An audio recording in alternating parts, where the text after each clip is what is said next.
pour attirer la sympathie collective sur vous, que c'est grâce à Bédié qu'Alassane Ouattara est devenu président en Côte d'Ivoire. Et là, quand moi j'entends ça, ça me fait sourire. Parce que je me dis, soit vous voulez transformer votre malhonnêteté en valeur de sagesse, ou bien soit vous êtes des niais, des sots, des idiots patentés. Sinon, même l'homme le plus idiot ne dirait pas cela. Et je suis prêt aujourd'hui à donner des preuves devant tout le monde, comme je viens de le faire, ce que tout le monde peut vérifier. Et vous venez nous dire, ce que tu as dit n'est pas vrai. Et donc, vous me permettrez de mettre le lien que je vais mettre. Je vais mettre ça 2 fois. 2 fois. 3 fois. 4 fois. 5 fois. 6 fois. Donc, je viens de remettre la même page, le même lien, 6 fois dans le direct. Pour ceux qui veulent vérifier. Et pour ceux qui n'ont pas la capacité de pouvoir vérifier, ce que je vais faire, je vais mettre le lien en ce moment même sur la page, sur toutes nos pages, pour que vous puissiez aller vérifier en même temps que nous sommes en train de parler. Ça sera sur toutes nos pages. Je viens de poster ça. Allez sur toutes nos pages. C'est très important. Parce que ce que je vais dire, ce sera des démonstrations avec des chiffres. Et donc, il est important que vous vérifiez si je transforme les chiffres ou si je suis en train de mentir. C'est très important. C'est grâce à Henri Konan Bédié que Alassane Ouattara devient président. Très bien. Quand on parle comme ça, le monde est facile. Et on trouve des gens qui sont tellement gentils, qui sont des altruistes, des humanistes. Eux font le bien aux autres. Mais ce que j'aimerais rappeler aux uns aux autres, si c'est vrai que Bédié, c'est grâce à lui, Alassane est devenu président là. On va aussi dire qu'avant lui, il y a quelqu'un qui avait dit ça. Parce que c'est quand lui et puis Alassane sont rentrés dans Palab là, après leur séparation, là, qu'on a entendu ça. Et puis aujourd'hui, des gens reprennent ça. Mais bien avant lui, Bédié là, en tout cas, il y a un premier client qui a dit que lui là, c'est grâce à lui qu'Alassane Ouattara est devenu président. Il s'appelle Soro Guillaume. Ce premier client aussi nous a dit que Alassane Ouattara lui avait promis de faire passe-passe politique dans le pouvoir là. Il nous a dit ça aussi. Ce même Soro là nous a dit aussi que c'est lui-même qui donnait de l'argent de poche à Ouattara quand il était dans l'opposition. Donc là, si toi tu viens nous dire que c'est grâce à toi que Alassane Ouattara est au pouvoir là, mais il y a quelqu'un qui avait dit ça. Donc c'est qu'on va vous dire là, entre toi et puis Soro là, allez vous arranger d'abord. Qui a fait le travail avant qui? Avant que Ouattara ne soit président. Et donc le mensonge là, ça se démontre facilement. Mais cela ne peut être suffisant pour certains. Sinon pour moi et pour les Ivoiriens qui sont allés voter là, tout le monde sait que le président Ouattara là, s'il est redevable à quelqu'un là, il est redevable aux Ivoiriens qui sont allés voter pour lui. Ça là, tu réveilles le président même là, la première parole qu'il va te dire là, mes chers compatriotes, vous m'excuserez, ce que moi je reconnais, moi, Alassane Dramane Ouattara, c'est que ce sont les Ivoiriens qui m'ont fait confiance et qui m'ont mis à cette place pour faire le travail dont ils ont besoin. Si Alassane Ouattara ne dit pas ça là, allez dire à ma maman qu'elle a accouché chien. Allez dire à ma maman que son enfant qu'elle a mis au monde là, c'est chien l'a accouché. La vérité peut faire mal, hein? Mais quand on l'a dit là, ça reste. Tu aimes ou tu n'aimes pas, c'est collé. C'est pas moi qui j'ai créé. Et moi, quand je parle, j'ai tellement l'assurance que je dis que quand je vais finir là, qui que vous soyez, que ce soit dans le RHDP, que ce soit dans l'opposition ivoirienne, venez dire le contraire. Et puis on va se prendre en tant qu'intellectuel devant tout le monde, ici. Maintenant, comme les gens aiment l'argent, si vous êtes incapable de venir tenir front intellectuellement, je vais dire au EPV de donner une somme. Sur place, cher EPV, mettez de l'argent ensemble. La personne qui sera garçon là, moi je ne dis plus rien, hein. La somme que vous allez trouver là, vous-même vous allez cotiser, la personne on va lui faire ça, puis on va dire dès que le débat est fini là. Ça veut dire, le simple fait de venir là, quand le débat est fini, on te dit bon, il faut prendre l'argent là. Alassane Ouattara, pour tout homme sérieux, a été élu par les Ivoiriens. Et si Alassane Ouattara même dit le contraire, c'est qu'il se désavoue lui-même et il désavoue les Ivoiriens qui lui font confiance. À la vérité, ce sont des carabistouilles d'individus sans vision. Sinon, toi, Soro Guillaume, tu as mis Ouattara au pouvoir. Mais jusqu'à aujourd'hui où je vous parle, tu n'as pas été capable de te mettre toi-même au pouvoir. Tu as envie de pouvoir là, ça va te tuer, mais tu ne peux pas te mettre là. Ah, toi, tu peux, comme les charlatans là, tu peux arranger la vie des gens, mais tu ne peux pas arranger toi-même ta vie. Toi, Bédié même là, tu as mis Alassane Ouattara au pouvoir, et puis après, tu viens faire CNT pour l'enlever. Mais ça, c'est la marque des gens méchants. Tu ne peux pas donner un cadeau à quelqu'un, et puis venir lui arracher ce cadeau-là. Je suis en train de vous parler avec l'esprit simple là.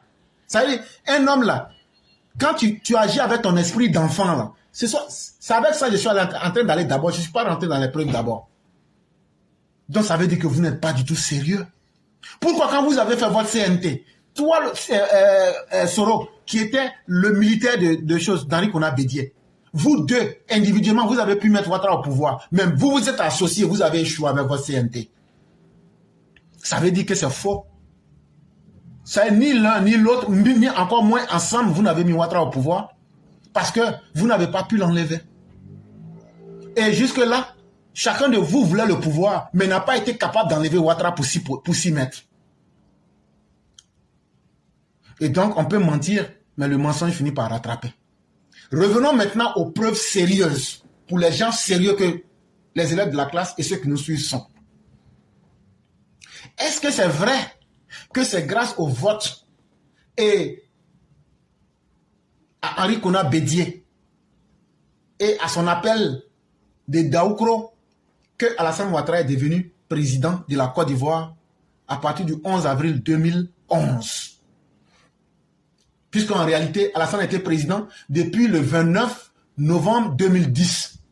Gbagbo a volé. À partir du 29 novembre là, jusqu'au 11 avril, là, il faut compter même les jours là. Ça fait 5 mois et quelques, il a volé pouvoir. Mais Alassane Ouattara l'a fait tomber comme un fruit pourri. Donc quand on revient maintenant, est-ce que c'est vrai que si Bédié n'avait pas eu pitié d'Alassane Ouattara, Alassane Ouattara n'allait pas être président?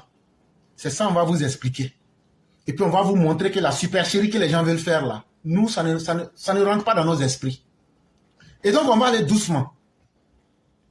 Vous qui êtes assis, imaginez-vous à nouveau en octobre 2010.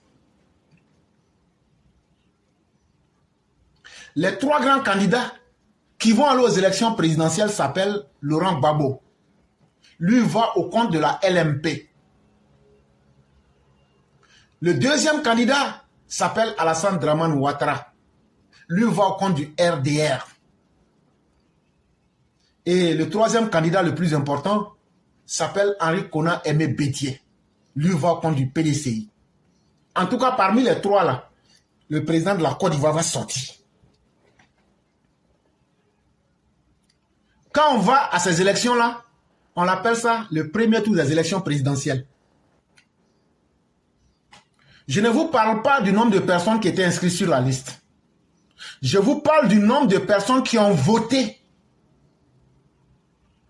Au premier tour, le nombre de personnes qui ont voté là, c'est 4 843 445 votants. Quand ils ont fini de voter là, Laurent Gbagbo est sorti premier avec 38,04%. Parce que il y a 1 756 504 personnes qui ont voté pour Laurent Gbagbo. Alassane Dramane Ouattara est venu deuxième avec 32,07%. Parce qu'il y a 1 481 081 personnes qui ont voté pour Alassane Dramane Ouattara. Et Bédié est venu troisième avec 25,24% parce que 1 107 055 personnes ont voté pour Bédié. Voilà l'ensemble des 4 843 445 votants qui ont voté au premier tour. Et on vous a donné le verdict. Donc, ce qu'on retient, Bédié était éliminé. Au deuxième tour, ça sera Alassane Ouattara avec Gbagbo. Quand tu es éliminé dans une course, ça veut dire que tu es HS, tu es hors service. Tout ce que tu peux faire, c'est de devenir maintenant quelqu'un qui va donner sa voix à un camp ou à l'autre. Mais quand tu le fais là, est-ce que tu le fais parce que tu veux être gentil? C'est là que réside le premier piège. Bédié aurait pu donner sa voix à Gbagbo si ce que Ouattara lui offrait était moins important que ce que Gbagbo lui offrait. Et ça, il faut se le dire sans sentiment. On peut être bête, mais on ne va jamais lutter contre ses sentiments. Si ce que le président Ouattara offrait à Bédié là, ça ne l'arrangeait pas là, il allait donner sa voix à Gbagbo. Ça au moins là, si ce que je dis est faux là, venez dire c'est faux. Ce n'est pas par altruisme, ce n'est pas parce que le Saint-Esprit l'a guidé, c'est faux. Bédié sait très bien. L'environnement dans lequel on était là, Bédié sait comment les Baoulés étaient abattus dans le sud-ouest. Il le sait. En 2010. Bédié sait que lui-même là, s'il aide Gbagbo à prendre le pouvoir, il sait que il sait que ce qui va arriver à Alassane Ouattara et ses partisans là, la même chose va lui arriver. Parce que Gbagbo a la rancune tenace. Il va dire, tu m'as donné ma voix, mais je n'étais pas obligé. Et donc là, pourquoi tu as soutenu Ouattara? Et il va faire massacrer les militants du PDCI. Bédié était au courant de ça. Bédié sait que entre Ouattara et puis Gbagbo là, celui qui peut le respecter là, celui qui peut le respecter quand il le voit, il le connaît. Celui qui le respecte là, quand il le voit, il le connaît. Même si on dit que tu n'es pas intelligent là, quelqu'un qui te manque de respect là, tu ne vas pas courir pour aller vers la personne. Bon, tout ce que je suis en train de dire là-haut, c'est Bédié s'arranger ou mais c'est Ouattara s'arranger. Vrai, là, ne nous mentons pas, c'est Bédié qui s'arrangeait. Il allait là où il pouvait avoir une sécurité. Bédié n'avait pas les capacités militaires de se protéger en 2010. Bédié venait de perdre l'élection présidentielle, ce qui faisait que sa crédibilité politique, en tout cas dans les urnes, venait de prendre un coup. Et donc tout ce que Bédié recherchait, c'est comment trouver quelqu'un en qui je peux mettre mon espoir pour pouvoir survivre d'abord en tant qu'humain et pouvoir survivre politiquement avec le PDCI. Et il n'avait d'autre choix qu'Alassane Ouattara. Donc c'est contraint, la queue entre les jambes, qu'il va maintenant se mettre derrière Ouattara. Mais même dans se mettre derrière Ouattara, ça s'est passé comment? Parce qu'il y a un deuxième piège là-dedans. Comme vous voulez qu'on se dise les vraies vérités sans état d'âme, là, on va se les dire. Et après, on va couper pour mettre. Et les gens vont écouter. Et ceux qui sont garçons, ils vont venir encore, ils vont analyser pour venir prendre ça sous un autre prisme pour présenter ça aux gens. Dans ces conditions, on va au deuxième tour. Ça sera Gbagbo et Alassane Ouattara. Et là, ça sera l'un ou l'autre. Si ce n'est pas Gbagbo qui est président, ça sera Ouattara. Entre-temps, si au premier tour, tout le monde a accepté les résultats, et ces résultats ont été certifiés par Choi, celui-là même qui est le représentant spécial de l'ONU, que Laurent Gbagbo a demandé et fait venir en Côte d'Ivoire. Laurent Gbagbo, Alassane Ouattara, Bédié ont accepté les résultats du premier tour. Lorsqu'on va au deuxième tour, la compétition est entre Gbagbo et Alassane Ouattara. Et bizarrement, quelle est la première chose qu'on constate? C'est que le nombre de votants a diminué. Ah oui, il faut le dire aux uns aux autres. Le nombre de votants a diminué. Souvenez-vous qu'au premier tour, le nombre de votants était de 4 843 445 votants. Au deuxième tour, le nombre de votants est de 4 689 366 votants. Oh, il y a quelque chose qui est bizarre. Dans les zones occupées par Laurent Gbagbo, il y a beaucoup de personnes qui avaient été empêchées de voter. Surtout les militants de l'opposition, surtout les RDR. Mais lorsqu'on arrive au deuxième tour, ces personnes qui ont été empêchées de voter la disent, ah, affaire de Ouattara là, on ne pensait pas qu'il allait devenir président un jour. Mais à partir du moment où il a fait deuxième tour là, même si on va mourir là, dans les urnes là, on va aller voter cette fois-ci. Écoutez très bien ce que je suis en train de dire, hein, parce que c'est un peu subtil. Mais malgré tout ça, le nombre de votants a diminué. Qu'est-ce qui a fait que le nombre de votants a diminué? Je vais vous expliquer ça aussi. Mais au deuxième tour, on se retrouve avec une différence de 154 079 personnes qui n'ont pas voté. Qui sont ces personnes qui n'ont pas voté? Ce sont les militants du PDCI. Et ça là, c'est parce que le Bédié même là, je ne l'accuse pas forcément, mais il n'a pas fait le lobbying qu'il fallait aux militants pour pouvoir voter. Mais je vais vous expliquer ça plus tard.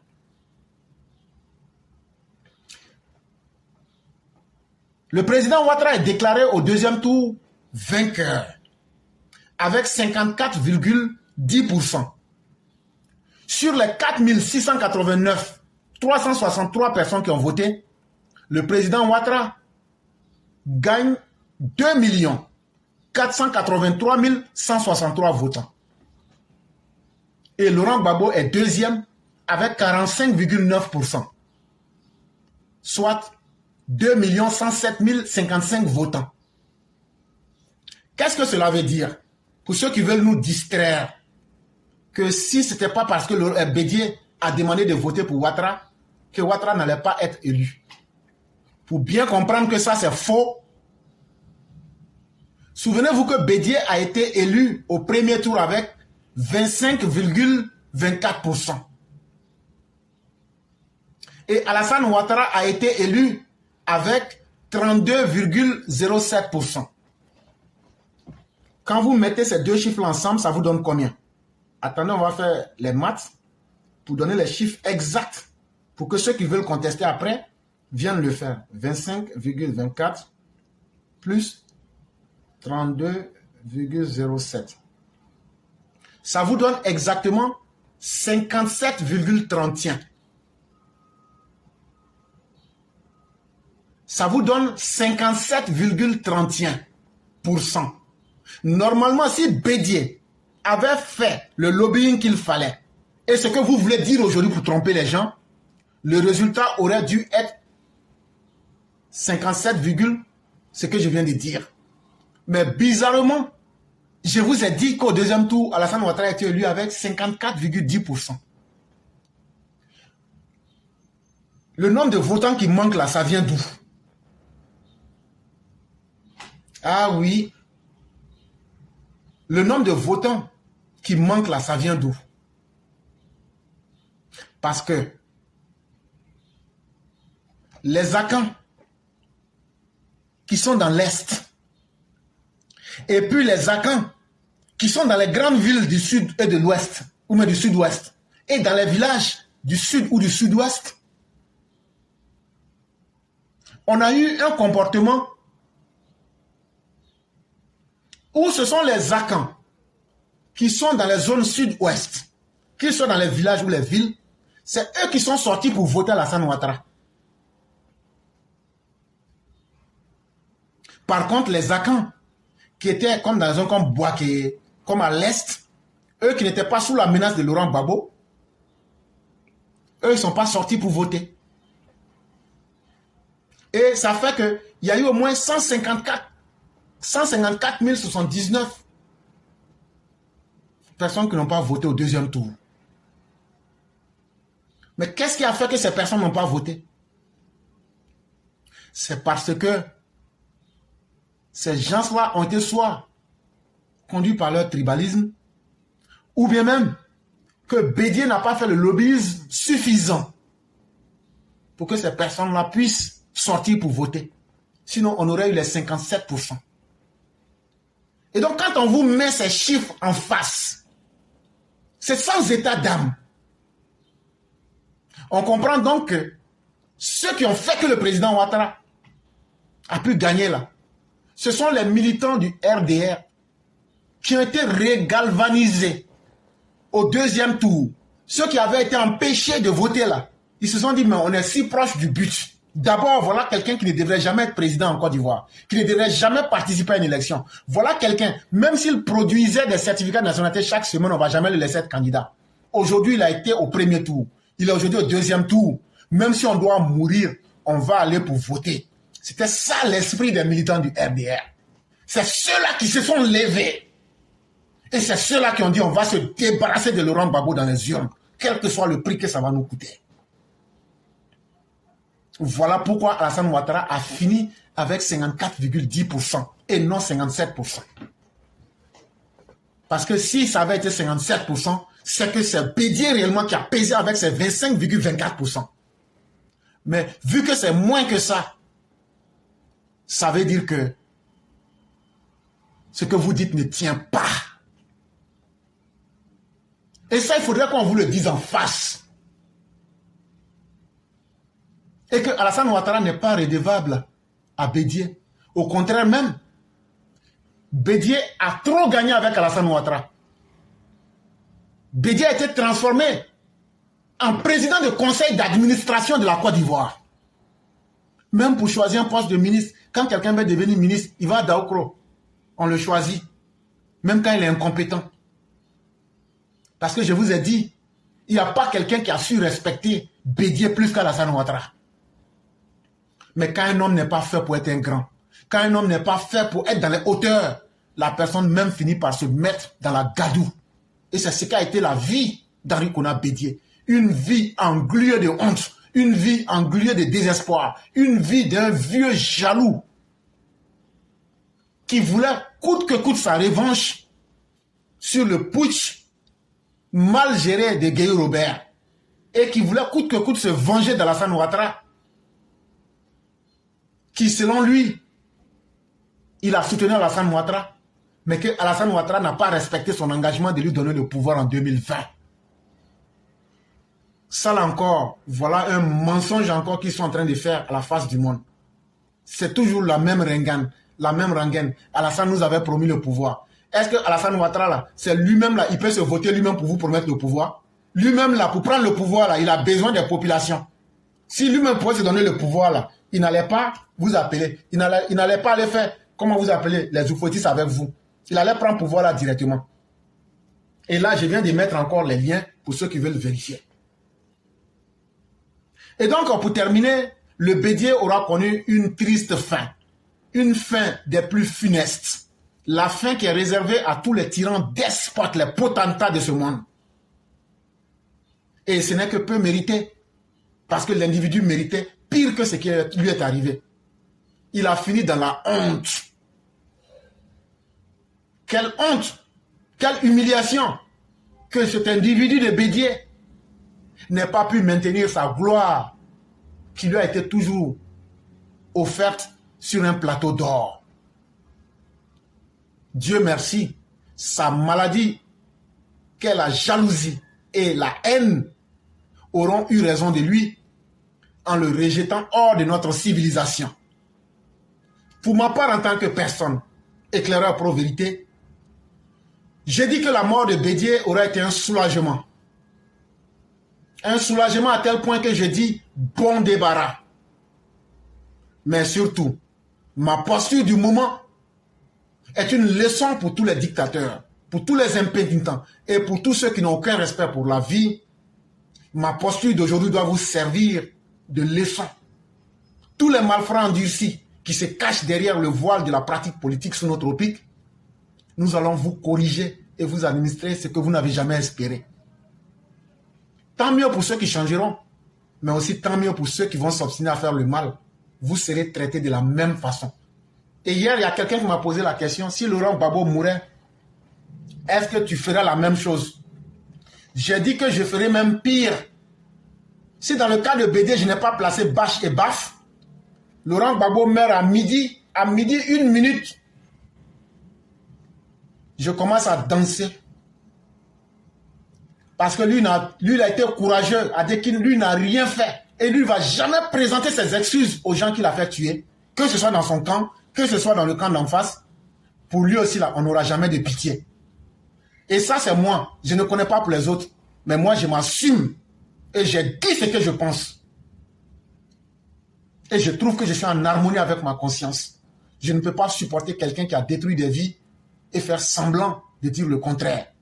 À vous, les gens du RHDP, qui voulaient vous distraire en pensant que le jeu dans lequel vous êtes en train de tomber, pour aujourd'hui blanchir Bédié, demain là, quand vous allez présenter les failles du régime Bédié là, ce sont les mêmes arguments qu'ils vont prendre pour dire, mais vous avez dit qu'il a fait tout ça, mais le jour de ses funérailles, vous avez dit le contraire. Donc vous devenez qui? Vous devenez des inconséquents. Le jeu politique est un jeu politique, mais la réalité demeure la réalité. Tout ce qui a été dit là, ça ne va pas changer le verdict de la vie que Bédié a menée devant Dieu et devant les hommes. Mais les politiciens sont dans leur jeu. C'est un jeu politique, ça s'arrête à ça. Et donc, chers militants, ressaisissez-vous.